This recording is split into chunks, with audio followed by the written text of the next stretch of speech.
और हमसे हर प्रकार का शुभ कर्म हो, किसी के प्रति भी हमारा दुष्प्रभाव दुष्भावना न बने, हमारा हमेशा सुंदर भाव रहे, इसके लिए एक चीज का त्याग किया जाता है।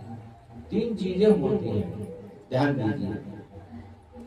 एक होता है जीवात्म भाव, जिसके बारे में अभी बताया गया है, उसका त्याग करना चाहिए।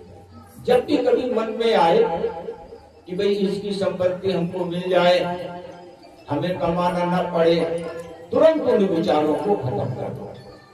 अगर किसी भी व्यक्ति के प्रति हमारी ईर्ष्या बने तो तुरंत उस विचार को समाप्त कर दो, वही का वही। क्योंकि हम तो किसी के प्रति ईर्ष्या करें। अच्छा, हमारे मान लो लोभ आए किसी चीज का कि हमारे पास 100 रुपए हैं, इसमें से 10 रुपए अगर हमारे से खर्च हो जाएंगे तो हम दरिद्र बन जाएंगे, गरीब बन जाएंगे।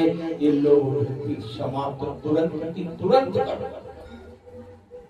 जैसे ही आए तुरंत कर दो, क्योंकि लोभ की जगह पे दान का भाव, सेवा का भाव जैसे ही आए तुरंत कर दो, और उसको थोड़ा मजबूती से रखने की भी कोशिश करो।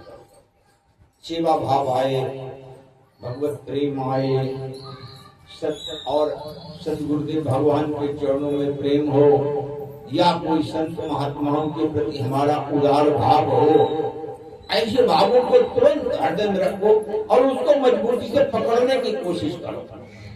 तो जीव भाव हमारा बन नहीं पाएगा। जैसे जैसे हम अभ्यास करते जाएंगे, जीव भाव हमेशा त्याज्य होते चले जाएंगे। और दूसरा होता है आत्मभाव। आत्मभाव में ये आता है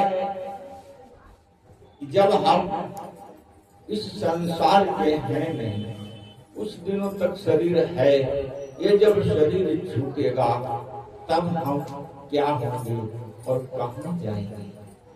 तो जो हम वास्तव में हैं वो आत्मभाव होता है, आत्मचिंतन होता है। और हम जिनकी संतान हैं, वास्तव में आत्मा किसकी संतान है? विचार करो, आत्मा किसकी संतान है? परम ब्रह्म परमेश्वर की संतान है। देखिए 3 रूप हैं।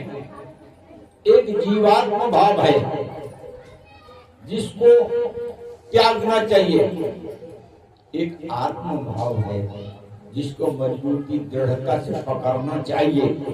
क्योंकि आत्म भाव जिस समय भी अब जितना ज्यादा रहेगा उतना ज्यादा हृदय में आनंद स्फुरित होगा। और तीसरा होता है परम ब्रह्म परमेश्वर। ये 3 भाव होते हैं, एक त्याज्य और दूसरा जो आत्म भाव है उसको मजबूती से पकड़ के रखो। और जो सर्व गुणा मायाती, क्योंकि जो आत्म भाव है उनमें 2 चीजें हैं कि जीवात्म भाव का सदा खतरा सिर पे सवार है। जैसे हम आत्मा हमारा वास्तव में स्वरूप है, और आत्मा जो स्वरूप है वो सच्चित आनंद का स्वरूप है, लेकिन है तो हम जीव। तो जीव होने के कारण जीव भाव हमेशा, जैसे दुष्विचार, दुष्भावना, दुष्कर्म, इसका साया हमेशा 24 घंटे, चाहे कितने बड़ा महापुरुष हो, उसके सिर पे सवार रहता है। इसलिए उसका त्याग करो तुरंत, उसको त्यागने का अभ्यास बनाओ और आत्म भाव को दृढ़ रखो। ये दोनों चीजें मिलेंगी कहां से? जीवात्म भाव का हमेशा त्याग, जो सांसारिक वृत्ति, सांसारिक आसक्ति से प्राप्त होती है, उसका हमेशा त्याग, और आत्म भाव का हमेशा रहना। ये दोनों चीजें कहां से मिलेंगी? परम ब्रह्म परमेश्वर से, जो सर्व गुणा माया। 3 गुण होते हैं, तमोगुणी वृत्ति, रजोगुणी और सतोगुणी। ये इससे परे जैसे ये संसार है, संसार में ईश्वर नहीं है, परम पिता परमेश्वर नहीं है। इसलिए कि संसार में जैसे ही आप जिसको देखोगे दूषित भाव बन जाएगा। या तो वात्सल्य का पिता की तरफ देखोगे, वात्सल्य भाव बनेगा, आपके अपने स्वरूप और सच्चिदानंद से दूर रखेगा। अगर आप और कहीं देखेंगे, माँ के देखेंगे, काम धन दौलत में देखेंगे, इधर उधर देखेंगे, अपने जीविकापार्जन के कर्मों में देखेंगे, तो यहाँ पे ईश्वर परम पिता परमेश्वर की झांकी नहीं आएगी। यही संसार है, यही आसक्ति है, यहाँ ईश्वर नहीं है। इसी संसार में जब ब्रह्म भाव में जाओगे, आत्म भाव को समझोगे, उस सच्चिदानंद परम पिता परमेश्वर का जैसे जैसे स्मरण करोगे, हे परम पिता परमेश्वर, हम आपकी संतान हैं, हमारी रक्षा करो। हर प्रकार से हमारी भी, परिवार की भी, हमारे जो संगी साथी हैं उनकी भी, क्योंकि जिनका हम पे विश्वास है, हे परम पिता परमेश्वर, उनको कष्ट क्यों मिले? क्योंकि जब हम आपके सेवक हैं तो जो भी हमसे प्रेम करे वो भी सब सखी है, और जो धर्म से प्रेम करे, हे परम पिता परमेश्वर, जो धर्म से प्रेम करे वो भी सुखी हो। तो ये सुंदर भाव, सुंदर ये परम पिता परमेश्वर से प्राप्त होते हैं, परम ब्रह्म परमेश्वर से प्राप्त होते हैं। उन्हीं का रूप भगवान नारायण है, उन्हीं का रूप माँ दुर्गा है, उन्हीं का रूप लक्ष्मी माँ है, उन्हीं का रूप उमा पार्वती जी है, उन्हीं का रूप भगवान शिव जी है, उन्हीं का रूप भगवान राम और कन्हैया है। कोई भी अंतर किसी भी प्रकार का नहीं होता है। कन्हैया के जीवन में देखो, पांचों पांडवों के साथ में जंगल में भटकते रहे। ऐसा उदार भाव का कौन मिलेगा? जब भी पांडवों के संकट आया, खड़े हो जाते थे, सीधे खड़े हो जाते थे, उनके संकट को अपने ऊपर ले लेते थे। ऐसा उदार भाव किसका होगा? पांडवों के पास क्या था? धर्म ही तो था। भाइयों भाइयों में, पति पत्नी में, संपूर्ण मानव जाति में, माता पिता में। अब जानते हो ये पांचों की पत्नी द्रौपदी कैसे बनी थी? कभी विचार किया इसके बारे में? जिस समय अर्जुन, ध्यान से सुनना, माँ के वचन कितना महत्वपूर्ण होता है। जिसने अंगीकार किया बड़ा लाभ पाया। जब यह स्वयंवर से जीत के द्रौपदी जी को लाए और पांचों साथ में थे, तो माँ अंदर, कुंती जी जो थी वो अंदर थे, और इन्होंने, अर्जुन ने बोला, माँ देखो हम ये लाए हैं। कितना सुंदर भाव, पत्नी के प्रति कितना सुंदर भाव। इससे सुंदर भाव क्या हो सकता है? फल, परमात्मा का दिया हुआ फल, ऐसा सुंदर भाव। माँ से बोले, माँ हम ये फल लाए। उन्होंने अंदर से ही कहा, पांचों मिलके खा लो। देखिए माँ का वचन सत्य द्रौपदी जी ने किया, पांचों भाइयों ने किया। संपूर्ण संसार क्या कहेगा इसका ध्यान नहीं दिया। माँ का वचन पालन हो इसका ध्यान दिया गया। छह के छह में पांचों भाइयों ने और द्रौपदी ने। तब भगवान ने साड़ी बढ़ाई थी, तब भगवान के प्रति आसक्ति हुई थी। ऐसे धर्म का पालन होता है। संसार एक तरफ, संसार अच्छा कहे खराब कहे इसके विचार नहीं करना है। धर्म क्या कहता है इसकी विचार करना है। यह सत्य प्रतिज्ञ होता है। भगवान जो वन को जाने लगे, दशरथ जी की क्या स्थिति थी?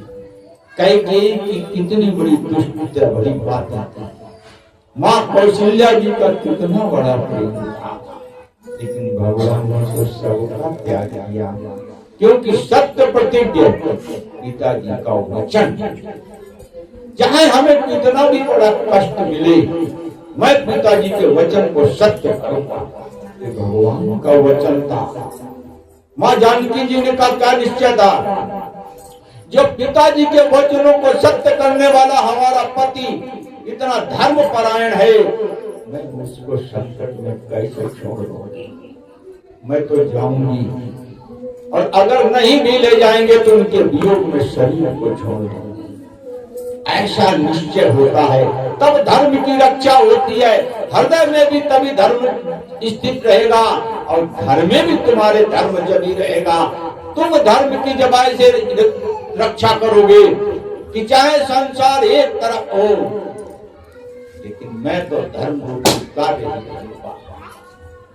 लक्ष्मण जी से भगवान ने कहा था कि इस समय स्थिति ऐसी नहीं है कि तुम हमारे साथ चलो। जानकी जी भी जा रही हैं, मैं ही जा रहा हूं। घर परिवार की ऐसी स्थिति है, प्रजा की ऐसी स्थिति है, तुम यहाँ रहो। लक्ष्मण जी ने कहा कि जो धर्म परायण मेरा भाई है, जिसने कभी दुख को देखा नहीं है, आज वो पिता के वचनों को सत्य करने के लिए जब जा रहे हैं, तो मैं कैसे साथ छोड़ दूंगा। तब भगवान ने कहा तुम मां की आज्ञा लेके आओ, ये धर्म कहता है अपने स्वार्थ के लिए कोई ऐसा काम ना हो जिससे कि सामने वाला दुखी हो। इसलिए भगवान ने कहा जाओ अपनी मां से आज्ञा लेके आओ। पत्नी से आज्ञा के लिए नहीं बोला, मां से आज्ञा ली जाती है। अपने छोटे को आशीर्वाद दिया जाता है, बड़ों से लिया जाता है। इसलिए जाओ आज्ञा लेके आओ। गए, मां ने आज्ञा दी, आ गए। ऐसे होता है धर्म परायण जीवन, तब धर्म की रक्षा होती है। ये झूठ साच से धर्म की रक्षा नहीं होती है। झूठ बोल बोल तूने पाप जो कमाया है, अपने लिए लाला तो पाप ही कमाया है। झूठ बोल बोल तूने ठाठ जो बढ़ाया है, अपने लिए लाला तो पाप ही कमाया है। धर्म की रक्षा धर्म परायण से इस तरह से होती है। तब प्रभु जी सदगुरुदेव भगवान यही मां अनुकूल होती है। दुखी सास को जो बहू सुख देती हो, उसकी रक्षा परम पिता परमेश्वर मां के रूप में भी करते हैं, और पति के रूप में भी करते हैं, ससुर के भी रूप में करते हैं। करने वाले रक्षा ईश्वर ही होते हैं। इसलिए कभी किसी के भी दुख को, चाहे छोटा हो चाहे बड़ा हो, उसके दुख को अपना दुख समझो और उसके सुख को अपना सुख समझो, तब धर्म की रक्षा होती है। अपने दुख से दुखी होने की जरूरत नहीं है, दूसरे के दुख से दुखी होना ये धर्म परायण है। दूसरे के सुख से सुखी होना ये धर्म परायण है। तुम्हारा अपना न कोई दुख होना चाहिए, न कोई सुख होना चाहिए। तुम्हारा अपना तो कन्हैया का चरण होना चाहिए।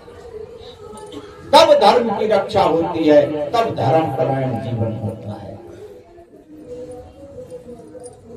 ये धर्म ऐसे आता है, लेकिन आएगा सद्गुरु वचनों से। राम कृपा नासई सगरोगा, जो यही भांति बने संजोगा। राम कृपा नासई सगरोगा, जो यही भांति बने संजोगा। भगवान की कृपा से ऐसा संयोग बन जाए। हमारे पास ये कमरा था, इसी मकान में हमको पिताजी के चरणों से प्रेम था, हम उनको लाए। एक ही कमरे में हमारा पूरा परिवार रहता था। हमारे सदगुरुदेव भगवान जो घर में आए, उन्होंने देखा कि परिस्थिति चाहे कोई भी हो, धर्म परायण का ये परिवार है। तब उनका आशीर्वाद मिला और आज इस स्थिति में उन्हीं की कृपा से सब कुछ। तो यह धर्म की रक्षा जब तुम करोगे तो धर्म तुम्हारी रक्षा करेगा। तुम ईश्वर को चाहोगे, ईश्वर तुम्हें चाहेगा। ये मन से, वचन से और कर्म तीनों से जब होगा, तब प्रभु जी का प्रेम सोते जागते उठते बैठते इन्हीं माँ का मिलता है। माँ की कृपा मिल जाए, माँ का आशीर्वाद मिल जाए, तो जानते हो क्या प्राप्त होता है? क्या प्राप्त होता है? सबसे पहले ये आपको धर्म देती हैं।